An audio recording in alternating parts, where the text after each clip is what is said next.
What's going on, guys? Anthony here with Durable. Welcome back to the channel. Just wanted to give a quick updated video on the performance of the system. I was able to figure out with the EG4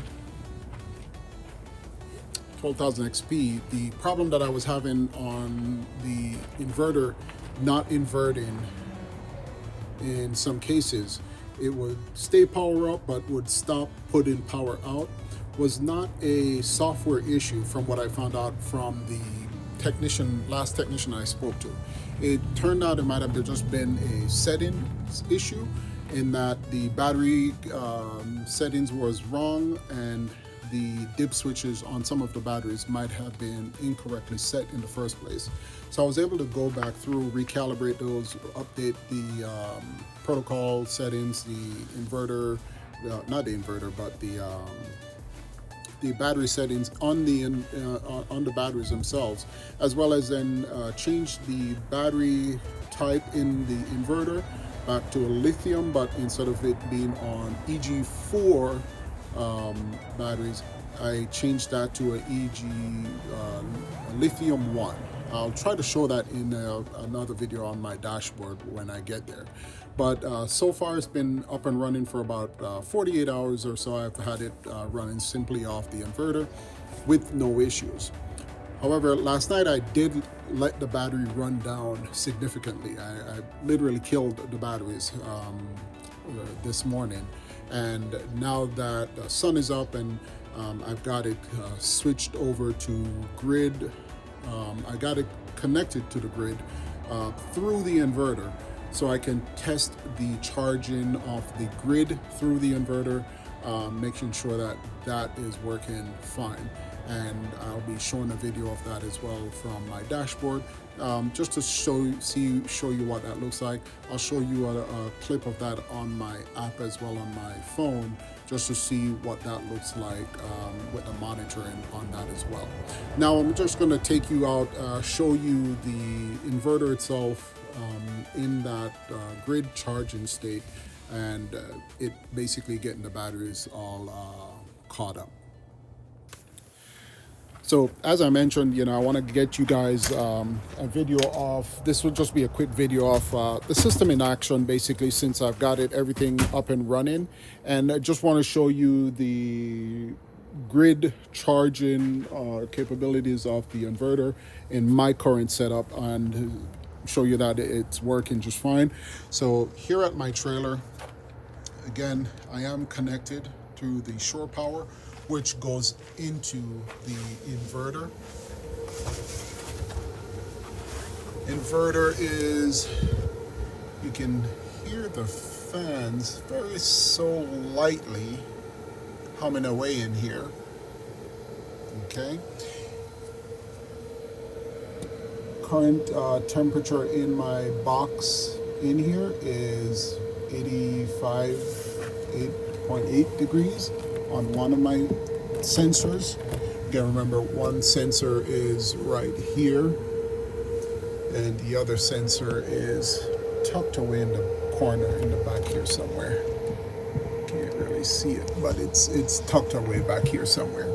So this device basically controls my exhaust fan and my intake fan down here.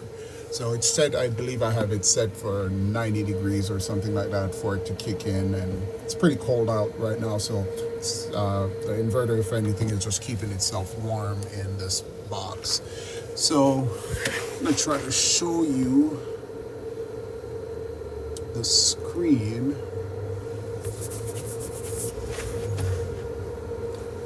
of what is happening. So you can see we have grid connection, and on the screen there we're dumping about 5,400 watts into the batteries.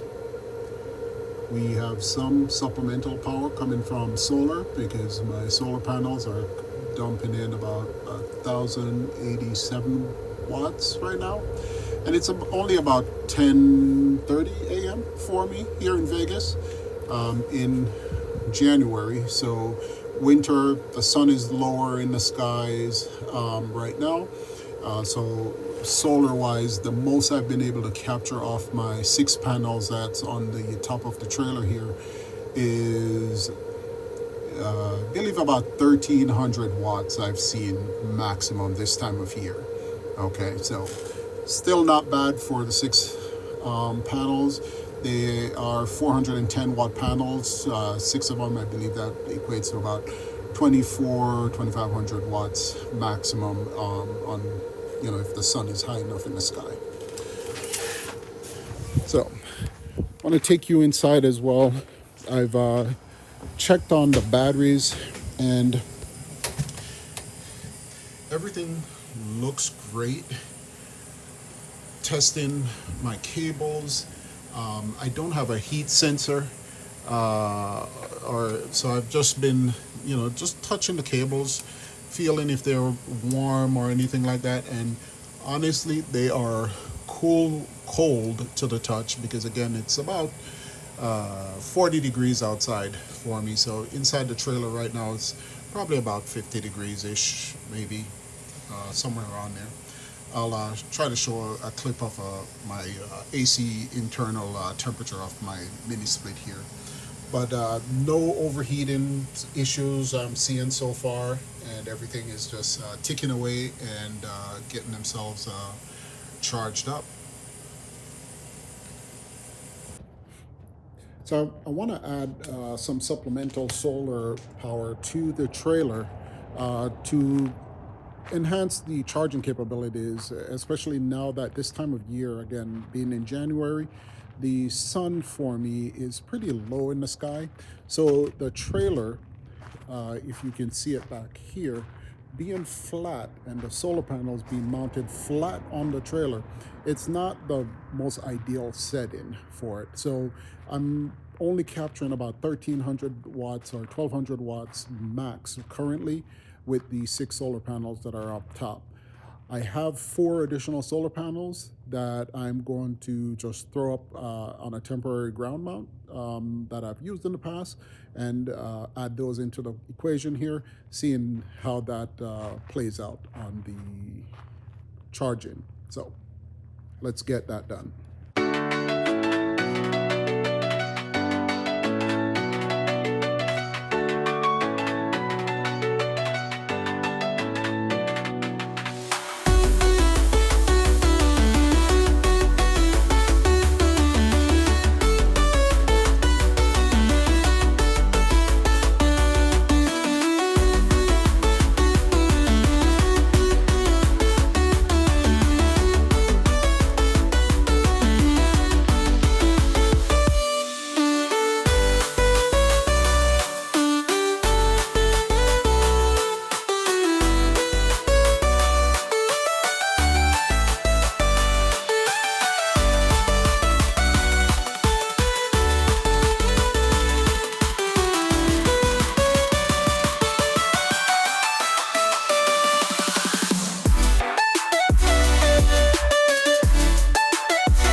All right, so forgot to press record on finishing up this process, guys. So already got it hooked up here, but got the 4 additional panels in.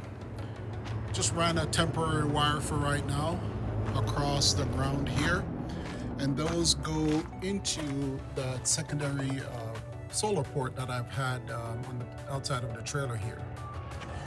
And now when we look at our inverter,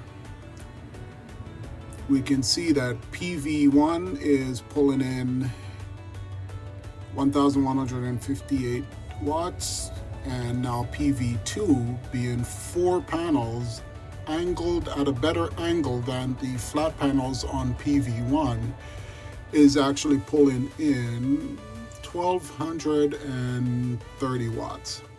So angling the panels does work. So as I promised, guys, on the dashboard here, I wanted to give you guys an overview of that. fairly straightforward, very simple dashboard. I love it in terms of the layout, easy to follow the information, the flow of electricity or power, however you want to look at it. So as you can see here, the grid is connected, pumping in about 5,290 watts. There's about 1,032 watts come from the PVs, and the trailer itself is absorbing the 741 watts. In the maintenance tab in the back end, I'm taking you down here to show or to confirm. I think I had the battery amperage charging set at 100 amps, just so that the inverter could utilize as much as it wanted to there to charge the batteries. And even though it was pushing that much amperage into the batteries, the cables were not overheating or anything. Up top here is where I set the lithium option for the batteries, and then the lithium 1 option, not the EG4 option, and this has been working perfectly fine since. If any of that changes, I will put out an update on it, but so far so good. So here in the mobile app, you'll see that the information screen is relatively the same. Icons are the same, you see the same flow of information. It's just a smaller screen, smaller footprint to view the information on or to work on. You can scroll up and down and view as much of the information as you'd like to see, and even go into the maintenance tab and change settings and so on. It's just a tinier screen to work on. Well, thanks again guys for watching. I appreciate you coming back. If you like this video, please hit the like button. Consider subscribing, and I should be putting out the generator charging video very soon.